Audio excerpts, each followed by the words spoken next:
Hey guys, it's Michael. Welcome back to my YouTube channel. In this video, I want to show you 3 exercises that every weighted calisthenics athlete can implement in their plan to stay healthy on the long run for long-term progress. When it comes to weighted calisthenics, we have 2 lifts where we need a very strong and mobile shoulder extension. That is the dip and that is the muscle up. And to prepare our shoulder joint for that, to really get it mobile and get rid of all the stiffness in our shoulders and the chest, I would suggest every calisthenics or weighted calisthenics athlete to implement the skin the cat with a pretty long reverse hang in your routine. Because with that exercise, we mobilize and strengthen our shoulder joint and prepare it for the loads from the muscle up and the dip. So let's go. We're starting in a dead hang, then rotating through, and then really a passive stretch in the reverse hang.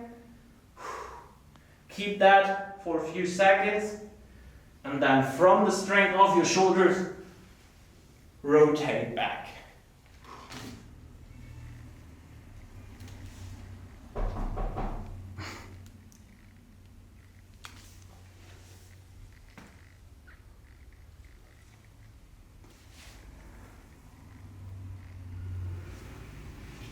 And with that exercise, you can minimize the risk of shoulder injuries coming from dips and muscle ups. When we take a look at all upper body weighted calisthenics lifts, then we can find out what they have in common. And this is they're all highly internal rotation dominant. We have the dip, which works a lot on the chest and also on the arm adduction, so the lat fires a lot. On the pull up, the lat fires a lot. And especially also on the muscle ups, lat and chest are firing. The lat and the chest are 2 of our biggest internal rotating muscles that we have. So internal rotation training is pretty dominant in weighted calisthenics. To keep the shoulder joint healthy though, what we need to make sure is that we have a sufficient amount of external rotation in our training. So that counter movement basically.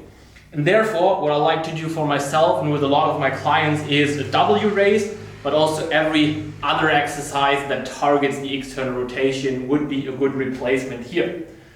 So therefore what you need are just 2 very light plates, something in between 1 and 3 kg should definitely be sufficient.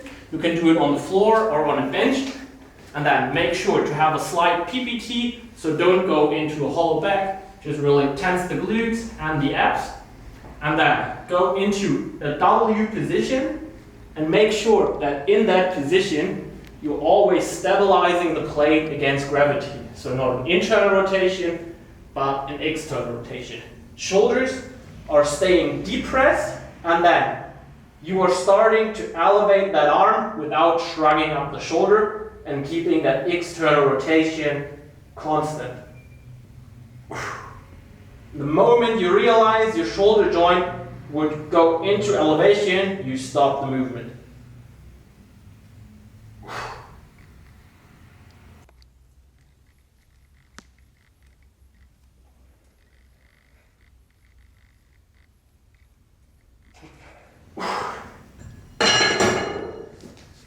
And with that movement, you can keep your shoulder joint healthy and in balance. Okay guys, the last exercise that I want to share with you, you only need to watch if you are not a leg day skipper. So if you are a leg day skipper, just end the video here and you are fine now, because now we're talking about the hips and the quads. And what all leg exercises have in common is that they're working with a pretty strong hip flexion.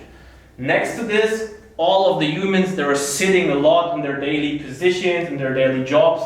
So what they all have in common is that they are pretty tight in the quads and pretty tight in the hip flexors, which can lead to a hollow back position. It can lead to patella or quad tendon inflammation if that area is pretty stiff and has a high tension. So what we want to do now is to really mobilize and also strengthen that new mobility ranges we work for.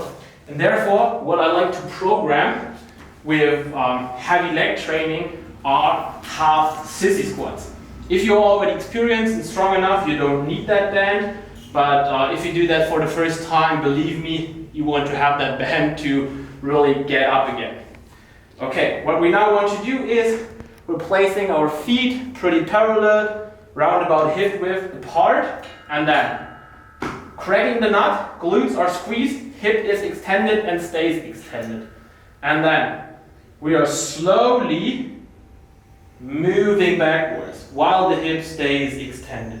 Only do the range of motion you can, don't train into pain, and then with the help of your quads, so really here, you want to create momentum in your knees.